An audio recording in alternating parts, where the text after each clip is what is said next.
Welcome friends to another r/Am I the Jerk video. We've got a lot of awesome stories today, and our first one's by WTF These High Heels 4. Am I the jerk for embarrassing my fiance and taking my heels off at our engagement party? My fiance, male 31, and I, female 26, got engaged several days ago. This is relevant. He's tall and I'm in the 5s category, pretty small compared to him and his family. He asked that I wear high heels at our engagement party since there was going to be photos. Although I wasn't comfortable, not a fan either, with high heels, I decided to wear them just for his sake, since he begged and pleaded, and also since he promised I would be sitting most of the time. But at the party, he had me stand for hours to welcome the guests. There were like 20 guests with him. I got so tired of standing and my feet and legs were on fire. I asked if I could sit, but his mom said I'm the fiancé and should stand next to my partner, not just sit like the party had nothing to do with me.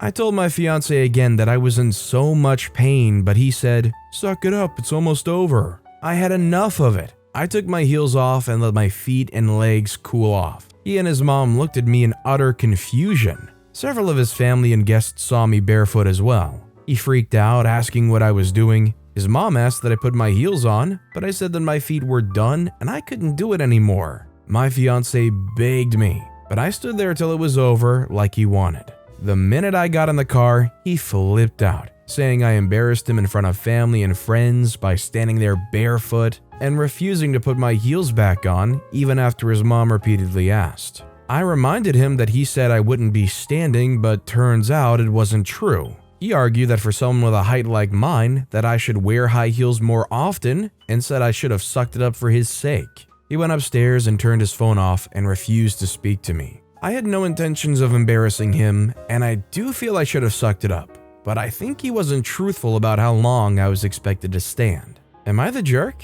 I think OP's definitely not the jerk in this situation. The fact of the matter is, regardless of formalities or what is deemed accepted, I feel like that whole thing is overblown and overrated. If somebody's uncomfortable, let them take those darn high heels off. Who gives a care? Would you guys take this as a serious red flag in this relationship? Let me know what you guys think in the comments down below. Our next story is by Huge Assistance 9047. Am I the jerk for not paying for camp for my son's friend? I have 2 sons, David, 16, and Sean, 14. David has always been quiet, didn't have a lot of friends, and is a perfectionist. Sean is more laid back, easygoing, and doesn't let anything bother him. Sean's best friend since they were little has been Frankie. About 7 years ago, Frankie's father had a stroke. He was left severely disabled, and Frankie's mother Beth is now the sole earner for the family. With summer coming up and knowing things were tough for the family, my husband and I arranged to send Frankie to the same sleepaway camp that we send our sons to. Save for 2020 when the camp didn't happen, we covered Frankie's summer camp every year. David recently came out to us as gay. We of course accept and love our son, and he was very emotional. He revealed that there had been a great deal of bullying at school, and Sean and Frankie had been among the instigators. Frankie had asked David if we'd figured out that he was a slur yet, made comments about him staring at other boys in the locker room, and told him he belonged in the girls' room. When I confronted Sean, he told me it was just playing around. It wasn't serious and it was no big deal. I told him that his brother took it seriously. It was a big deal and it was unacceptable. I've taken away his video games until the end of the school year and grounded him for a month. He's since apologized to his brother. I called Beth and told her what had happened. She was very dismissive.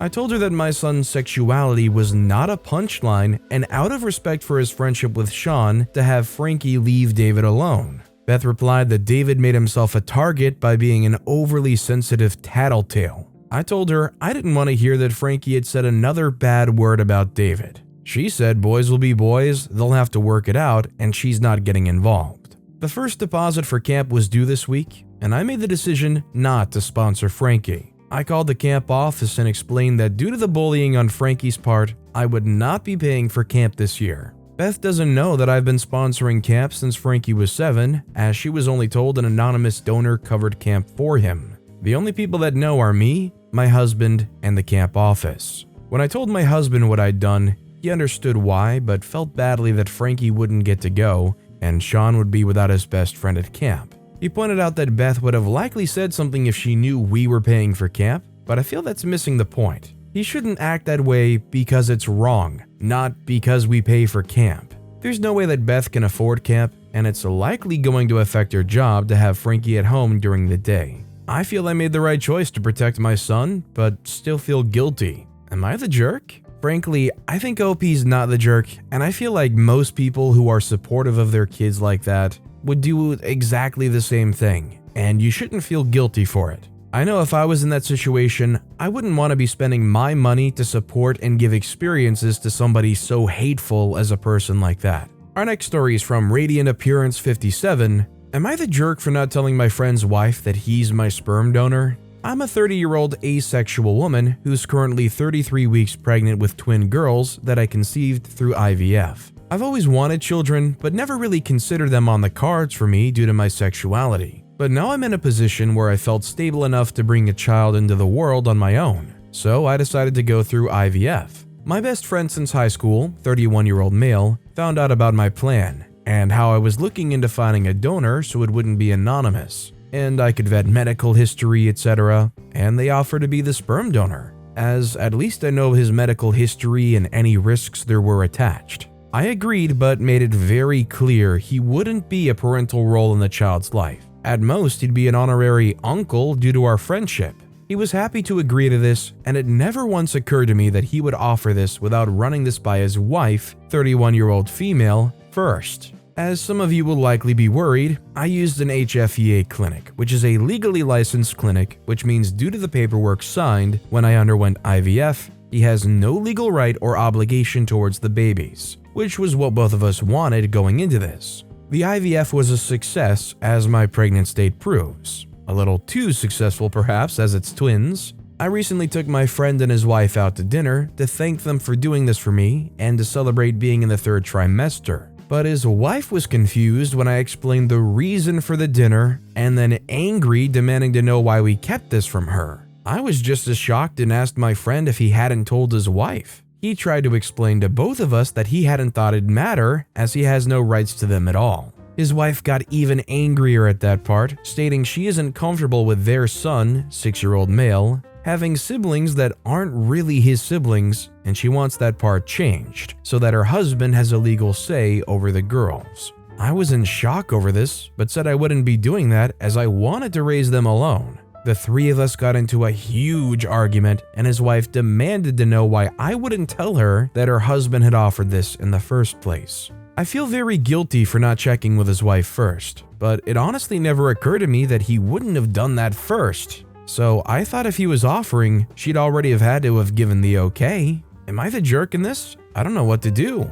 I think OP is definitely not the jerk, and I think it is beyond weird that this guy was willing to do this, went to that appointment, and, gave up the material to do so, all without ever telling his wife and the mother of his child. Needless to say, it's not OP's responsibility to make sure that they check in with the wife. It would have been the person that's being the donor. They were the one that offered. This next story is from Far Nectarine 6225. Am I the jerk for not intervening when my younger brother was getting the consequences of his actions? I'm a 19-year-old woman, and my brother's 16, Craig. Craig goes to high school, and on most days I pick him up after. Craig has never been that good with communication.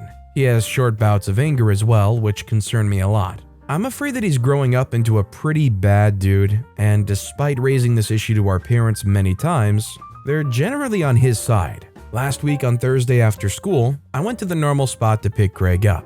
I noticed a bunch of girls gathered in a mass. For the next few minutes I heard shouting, but I didn't know what was going on. Eventually, I got out of the car to find Craig at the center. I called over and asked what they were doing, ready to break it up. And the girl closest to him told me that he had called her a pretty awful slur to call a young woman. I thought about my options for a second, and knowing his problems at home, gave her a thumbs up to keep going. I went back to my car for a smoke and made sure it didn't escalate past words. Not a long time later, Craig came back and sat down in the car on the verge of tears, immediately facing the other direction. I tried to talk to him about it, but when I started, he basically jumped out of the still moving car and ran across someone's yard where I couldn't follow him. Not knowing what to do, I left. I got home, and when our mother asked where he was, I told her what had happened. She immediately began shrieking at me. She called into work and left to begin looking for him while I stayed home. Craig came back at about 10 p.m. crying his eyes out. I called our mother to tell her, and she came home immediately after to comfort him. The next day, our mother and father called me and told me that they wanted me to move out. I told them they weren't hearing the full story about how he called the girl a terrible slur, and they said they didn't care and that I was a monster for not sticking up for my brother. They've been adamant for the past week that I should leave, and Craig hasn't been to school since. Everyone is against me and my family, but they have a history of enabling Craig. Did I really do anything wrong here? I think just leaving when Craig ran out of the car is kind of a little weird, but overall I think OP's not the jerk. I think there's ways that OP could have handled it differently. I thought they could probably intervene and break it up and pull them out of there without necessarily sticking up for what they said. But I think on the baseline level, despite everything, they're not a jerk for what they did. Do you guys agree with me or not? Let me know in the comments. Our next story is from Misfit77. Am I the jerk for making my daughter choose between her family and a trip to Spain? I'm 37-year-old male. My daughter, 16-year-old female, who I'll call Honey, has been taking a Spanish class for the past 2 years. This class takes a trip to Spain every few years, and Honey's been working hard in the class and at work so she can go on this trip. Honey started to work for the trip at 14 by saving up any holiday money she got. She then got a full-time job and a part-time job at 15. Honey's been super excited about the trip, but by the time the trip came around, I told her she couldn't go because it was announced that her sister's 8-year-old female mother, my ex-wife and Honey's ex-stepmom, had cancer. Honey asked what this had to do with her, and so I told her she needed to be here for her sister and for my ex-wife. Honey got mad pretty quick, bringing up how my ex-wife used to hurt her and how it was unfair to keep her from a trip she's been working hard for. I told Honey that she still had to be there since this involves her sister and my ex-wife's family, who still considers her family. We ended up fighting, so Honey went to her mom's and refuses to talk to me, but calls every day to check in on her sister. Thinking about it now, Honey could have gone on the trip and just called her sister from Spain, but I still think it's best she's here in person. Am I the jerk?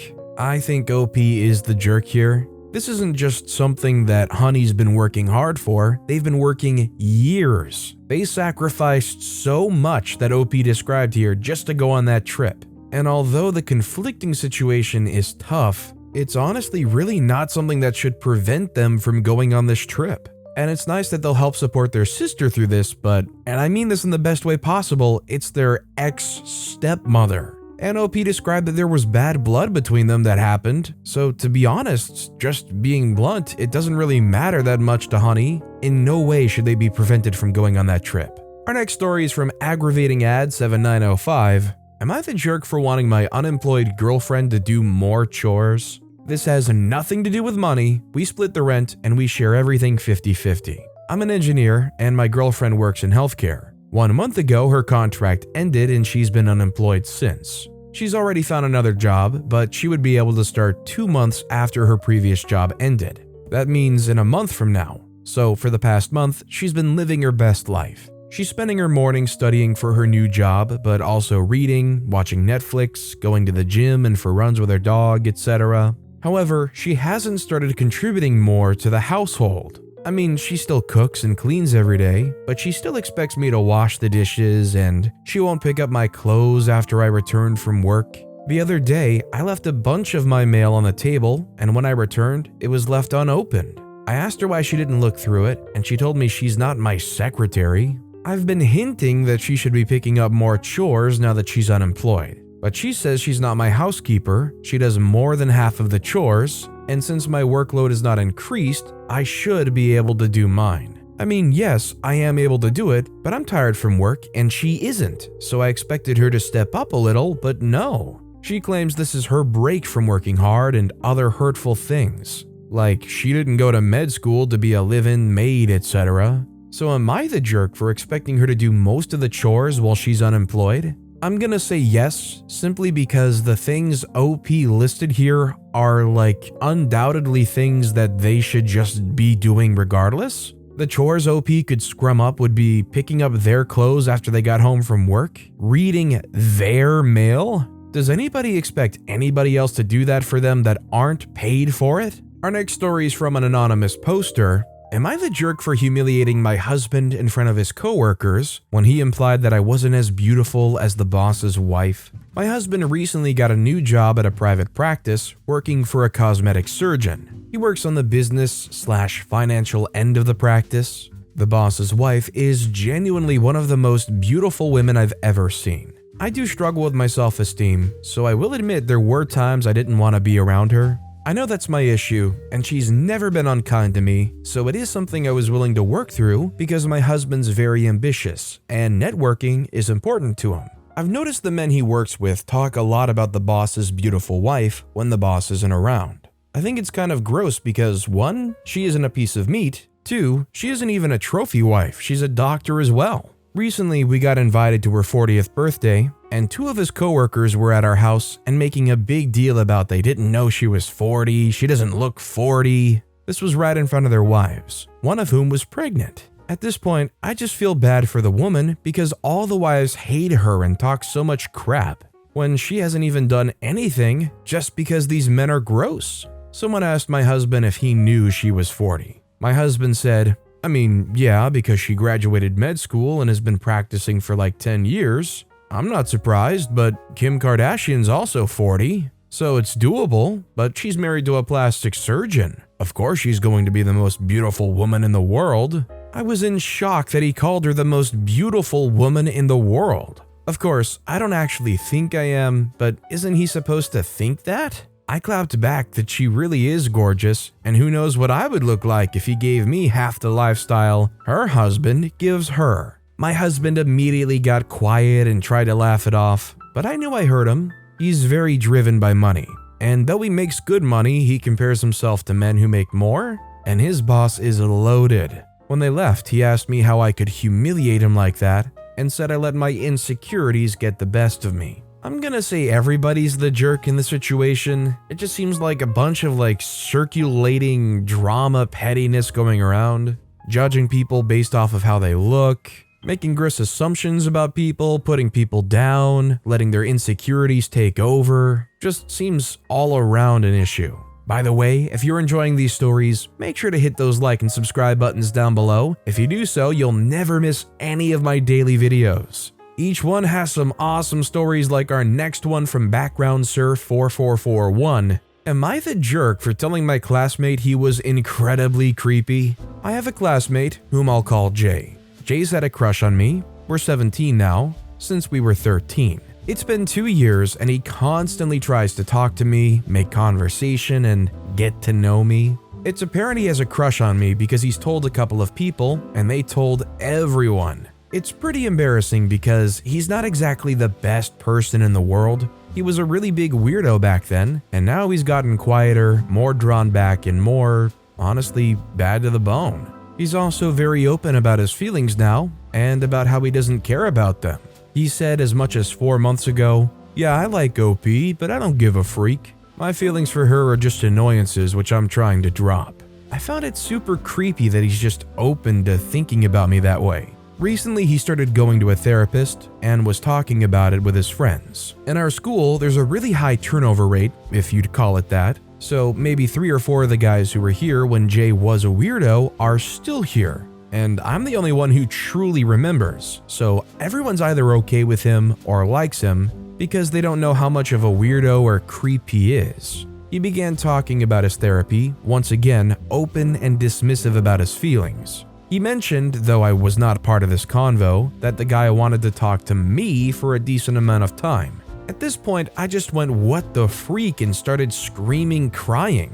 It's so weird that some random guy who I've never spoken to knows not just about me, but about the weird thoughts that must be inside Jay's head. I just felt violated and abused. It's so insulting and degrading. I yelled that he was a creep and that he had no right to discuss anything about me with his therapist, and demanded he never do that again. I just really don't like the concept of some random old man knowing intimate things about me, which Jay knows because A, our families are close, and B, he's known me for a long time. Am I the jerk? I'm gonna say OP is the jerk. I feel like right at the end, OP opened up a big can of worms as far as maybe needing even more info. because only at the very last sentence did they mention their families were close and that he's known OP for a long time. But overall, they're talking about something that started when they were 13, had grown up over 4 years, and is also trying to prevent them from talking about their therapy and trying to prevent them from even saying things in therapy, which defeats the whole point of going to therapy. I don't know, to me, I feel like OP's coming off as hypersensitive to something that isn't as creepy or insane as they're trying to paint it. Our next story is from an anonymous poster. Would I be the jerk if I ask for jewelry back from my ex? This was my first long-term relationship, so I was wondering if what I want to do is a big no-no in the relationship world. My long-term girlfriend and I recently broke up. We've arranged on good terms for her to come to my apartment to drop off things I left at her place, and for her to pick up the things she left at mine. We've put the things to give to each other into boxes and sent a picture of what was in it, so the other person could text if they saw something missing in the box. We want the transaction to be quick and without hassle. We're both angry and don't want to stay in contact or be friends. So I sent her a picture of the box of her things, clothes, cosmetics, gifts she gave me for our anniversary, and she said it was all good. Then she sent a pic of her box and all my clothes and possessions were there, but not the gift I gave her for our anniversary, which was an expensive pair of earrings. I realized that she was probably still wearing them. She wore those earrings every day and probably didn't associate them with me. Would I be a jerk if I asked for those earrings back? They were really expensive for me and I probably could sell them or give them to my mom or sister. I would say that OP is a jerk if they asked for them back. It sucks that they broke up and it sucks that OP feels essentially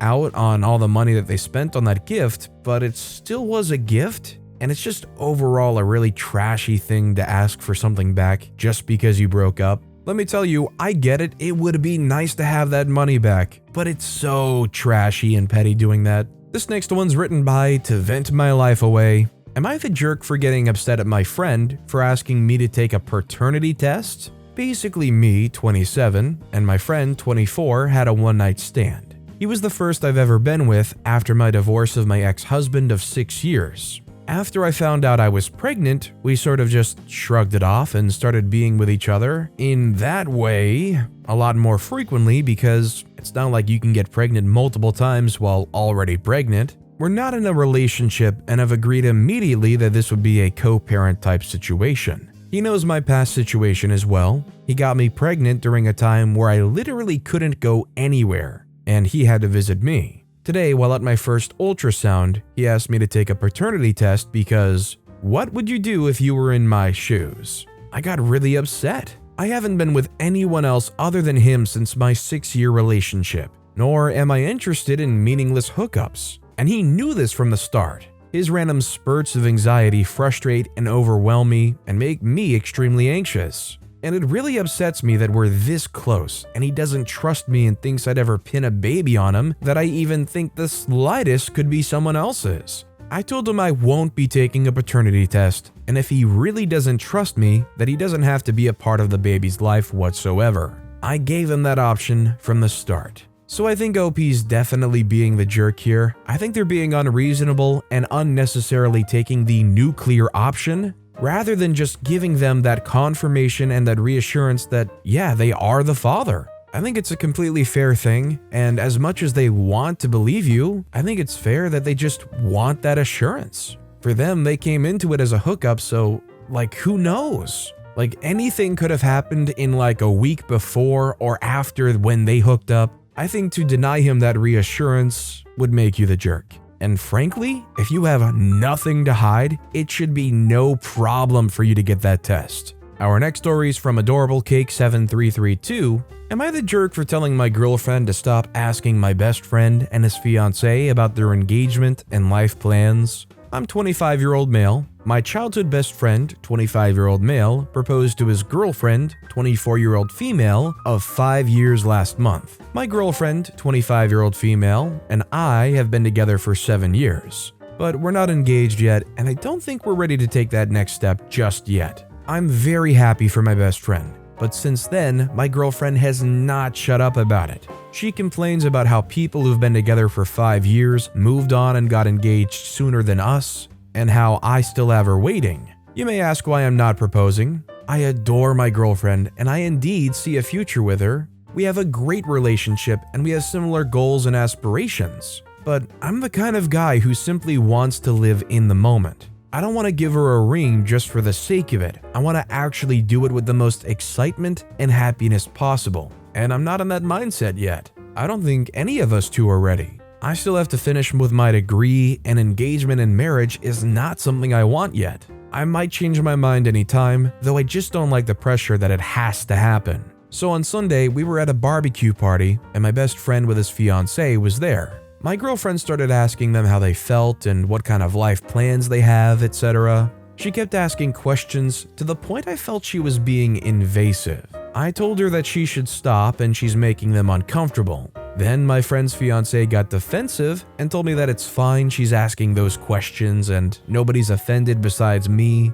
I said that regardless of how they feel, my girlfriend is invasive and she's asking those questions in order to pressure me into proposing and moving in with her. Then my friend's fiancé blatantly told me that if I learned how to communicate and also take into account my girlfriend's feelings, then she wouldn't have to ask those questions to feel some kind of support of comfort. My best friend agreed with his fiancé and my girlfriend, and they said I was being a jerk, and how I owe my girlfriend an apology for my immature behavior and lack of communication. I think OP is being the jerk here. I think they have insecurities about committing, and her asking them very normal questions for the circumstances at hand are causing you to worry that maybe this is some ulterior motive thing. And frankly, if you're not ready to settle down after 7 years, there probably is some kind of real issue going on. Honestly, I'm surprised that if she was that committed, that after all that time, if they wanted to be with you, that she hadn't tried to propose. This next story is from Savings Angle 2170.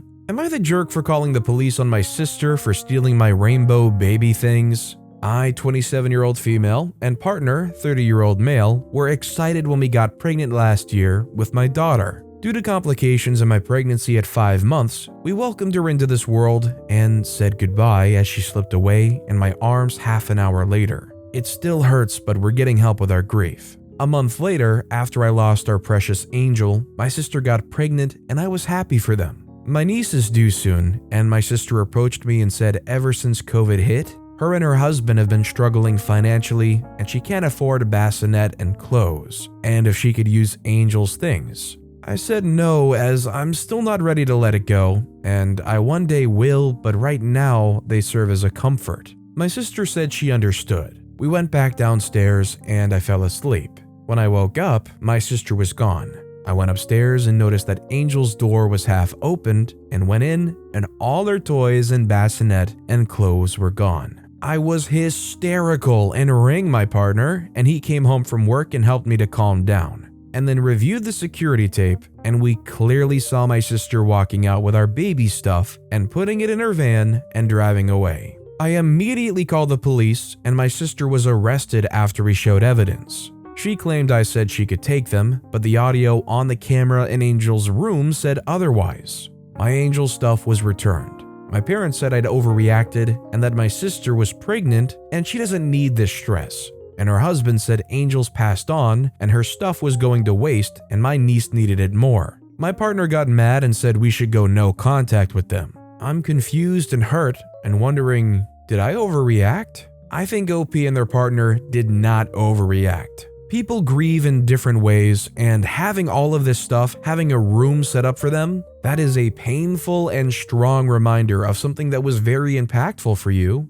And OP didn't deserve to have that all trampled upon because they could use that stuff too. Our final story of the day is by Mr. Upsman677. Am I the jerk for not telling my wife that I donated sperm for money? So I don't come from a wealthy background. I grew up poor and worked like heck to get to where I am now. In my early 20s, I did whatever I could to make a buck.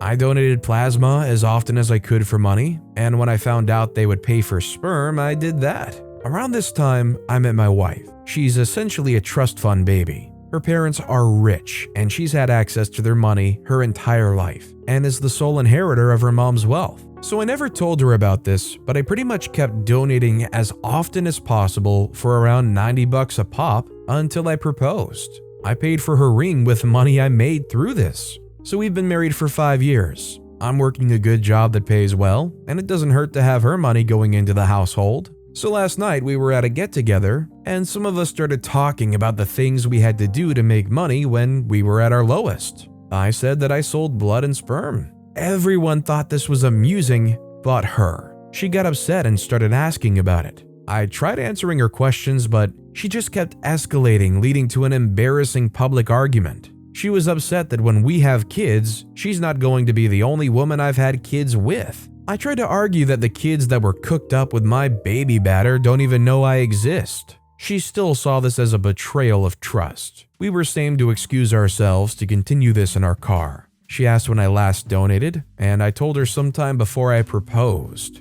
She was disgusted by this and kept using the phrase, "got other women pregnant." I accused her of being jealous for no reason. She told me that I'd lied to her for years, and now she's barely talking to me. Am I the jerk? You would not be the jerk if she had this argument and you had stopped before you got together? But the fact that you kept doing it while you were together and never told her and dropped this bombshell on her like that, you are the jerk pretty clearly. And frankly, they may never know they exist, but nowadays with people doing stuff like Ancestry or 23andMe, it's becoming super common to bump into relatives that you didn't know you had. But with that being said, that's all the time we have for today. So of all these stories I've read today, which is your favorite and why? Let me know in the comments down below. And if you haven't yet, if you could like and subscribe, that would mean a lot to me. Whatever you do, whether it's liking, subscribing, turning notifications on, all of it helps grow this channel and I appreciate the heck out of it. So until next time, I'll see you all tomorrow with some more stories.